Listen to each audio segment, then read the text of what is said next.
Hello दोस्तों, स्वागत है आप सभी का राहुल एकेडमी पर। आज हम आपके Allahabad high court group D के लिए जीके जीएस के महत्वपूर्ण 50 ऐसे क्वेश्चन करेंगे जो आपके एग्जाम में बार बार रिपीट होता है। तो इन सभी क्वेश्चन को आप अच्छे से रट लीजिएगा। और अगर आपको इसका पीडीएफ चाहिए तो नीचे टेलीग्राम का ग्रुप दिया गया है, वहाँ से ज्वाइंट होकर इसका पीडीएफ आप प्राप्त कर सकते हैं। तो चलिए ज़्यादा समय नुकसान ना करते हुए सीधे अपने क्वेश्चन आंसर पर चलते हैं। देखिए, हम रोज़ एक एक टेस्ट लगाते हैं, तो अगर आप चैनल पर नए हैं तो चैनल को सब्सक्राइब कर लीजिए ताकि आपको रोज एक एक टेस्ट प्राप्त हो सके। तो चलिए आइए शुरू करते हैं। देखिए, आपका पहला क्वेश्चन दे रहा है कि भारत का राष्ट्रीय पक्षी कौन सा है। तो राष्ट्रीय पक्षी आपका मोर होता है।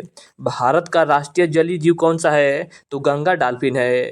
भारत का राष्ट्रीय फल कौन सा है। तो भारत का राष्ट्रीय फल आपका आम होता है। देखिए, ऐसे ही क्वेश्चन आपके एग्जाम में पूछ जाते हैं। इसके आगे आपका अगला क्वेश्चन है कि भारत का राष्ट्रीय फूल कौन सा है। तो राष्ट्रीय फूल आपका कमल है। भारत का राष्ट्रीय पेड़ कौन सा है। तो राष्ट्रीय पेड़ आपका बरगद है। भारत का राष्ट्रीय खेल कौन सा है। तो राष्ट्रीय खेल आपका हॉकी होता है। अगला आपको क्वेश्चन दे रहा है कि भारत के राष्ट्रीय झंडे की लंबाई और चौड़ाई में अनुपात कितना है। तो इसका करेक्ट आंसर आपका हो जाएगा 3:2 का अनुपात है। भारत का राष्ट्रगान किसने लिखा है। तो भारत का राष्ट्रगान की अगर बात करेगा तो यह आपका रविन्द्रनाथ टैगोर जी के द्वारा लिखा गया है। भारत का राष्ट्रीय गीत कौन सा है। तो राष्ट्रीय गीत आपका वंदे मातरम है। भारत का राष्ट्रीय गीत किसने लिखा है। तो राष्ट्रीय गीत आपका बंकिम चंद्र चटर्जी के द्वारा लिखा गया है। इसके आगे आपका अगला क्वेश्चन है कि महात्मा गांधी को राष्ट्रपिता सबसे पहले किसने कहा था। तो इसका करेक्ट आंसर आपका हो जाएगा नेताजी सुभाष चंद्र बोस के द्वारा कहा गया था। हमारा राष्ट्रीय पंचांग कौन सा है। तो शंख संवत है। इसके आगे आपका अगला क्वेश्चन है कि राष्ट्रगान गाने की अवधि कितनी होती है। तो राष्ट्रगान गाने की अवधि आपका 52 सेकेंड है। अगला क्वेश्चन है कि रेडियो एक्टिवता की खोज किसने की थी। तो हेनरी बेकरेल के द्वारा किया गया था। पेस मेकर का संबंध शरीर के किस अंग से है। तो आपके हृदय से है। इसके आगे आपका अगला क्वेश्चन दिया गया था कि मानव शरीर की किस ग्रंथि को मास्टर ग्रंथि कही जाती है। तो आपका पीयूष ग्रंथि को कहा जाता है। अगला क्वेश्चन है कि कार्बन का सर्वाधिक शुद्ध रूप कौन सा है। तो आपका हीरा है। इसके आगे आपका अगला क्वेश्चन है कि एक्सरे का आविष्कार किसने किया था। तो एक्सरे का आविष्कार आपके रांटजन के द्वारा किया गया था। तो रांटजन इसका करेक्ट आंसर आपका हो जाएगा। अगला क्वेश्चन था कि किस धातु का उपयोग मानव द्वारा सबसे पहले किया गया था। तो तांबा का उपयोग किया गया था। अंतरिक्ष यात्री को बाह्य आकाश कैसा दिखाई पड़ता है। तो इसका करेक्ट आंसर आपका हो जाएगा काला दिखाई पड़ता है। अगला क्वेश्चन है कि दूरबीन का आविष्कार किसने किया था। तो दूरबीन का आविष्कार आपके गैलीलियो के द्वारा किया गया था। इसके आगे आप अगला क्वेश्चन दिया गया था कि दिल्ली स्थित महात्मा गांधी की समाधि का क्या नाम है। तो आपका राजघाट है। भारत की पहली रेल कहाँ से कहाँ तक चली थी। तो मुंबई से लेकर आपका थाने तक चला था। तो इसका करेक्ट आंसर आपका हो जाएगा मुंबई से लेकर थाने तक।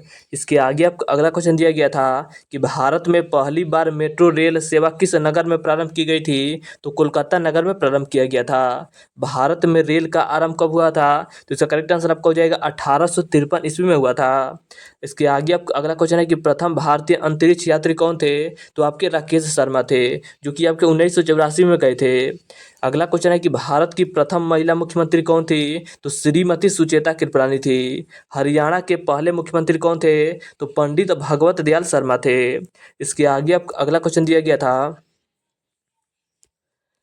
कि संयुक्त राष्ट्र संघ की स्थापना कब की गई थी। तो 24 अक्टूबर 1945 ईस्वी को किया गया था। संयुक्त राष्ट्र संघ का मुख्यालय कहाँ स्थित है। तो ये आपका न्यूयॉर्क में स्थित है। संयुक्त राष्ट्र संघ के पहले महासचिव कौन थे। तो आपके ट्रिग वैली थे। इसके आगे आप अगला क्वेश्चन दिया गया था कि इस समय संयुक्त राष्ट्र संघ के कितने देश सदस्य हैं। तो 193 देश सदस्य हैं। भारतीय कृषि अनुसंधान संस्था कहाँ स्थित है। तो नई दिल्ली में स्थित है। केंद्रीय गन्ना अनुसंधान संस्था कहाँ स्थित है। तो यह आपका कोयम्बटूर में स्थित है। इसके आगे आपका अगला क्वेश्चन है कि केंद्रीय तंबाकू अनुसंधान संस्था कहाँ स्थित है। तो राजमुंद्री में स्थित है। अंतर्राष्ट्रीय न्यायालय कहाँ स्थित है। तो द हेग यानी कि हॉलैंड में स्थित है। इसके आगे आप अगला क्वेश्चन दिया गया था कि संयुक्त राष्ट्र महासभा में हिंदी में भाषण देने वाले पहले भारतीय कौन थे। तो उसका करेक्ट आंसर आपका हो जाएगा अटल बिहारी वाजपेयी थे। संयुक्त राष्ट्र संघ सुरक्षा परिषद के अस्थायी सदस्य कितने वर्ष के लिए चुने जाते हैं। तो इसका करेक्ट आंसर आपका हो जाएगा 2 वर्ष के लिए चुने जाते हैं।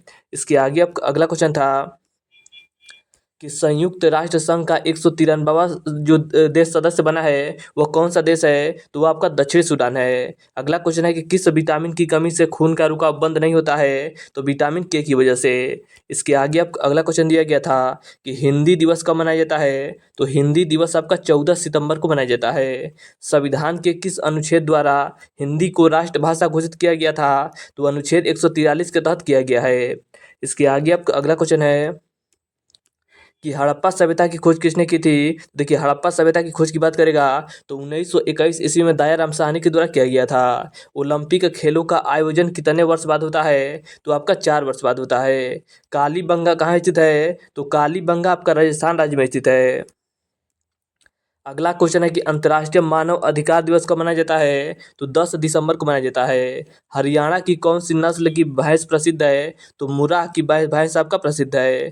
प्रसिद्ध शीतला माता मंदिर कहाँ स्थित है, तो गुड़गांव में स्थित है। इसके आगे आपका देखिए अगला क्वेश्चन दे रहा है और आज का लास्ट क्वेश्चन भी है कि सिख धर्म के संस्थापक कौन थे, तो सिख धर्म के संस्थापक आपके गुरु नानक जी थे। तो देखिए, आज हमने आपके Allahabad high court group D के लिए महत्वपूर्ण 50 ऐसे क्वेश्चन किए जो आपके एग्जाम में बार बार रिपीट होता है। तो इन सभी क्वेश्चन को आप अच्छे से रट लीजिएगा, और अगर आपको इसका पीडीएफ चाहिए तो नीचे टेलीग्राम का ग्रुप दिया गया है, वहाँ से ज्वाइन होकर इसका पीडीएफ प्राप्त कर सकते हैं। तो चलिए, आज के लिए इतना ही। धन्यवाद।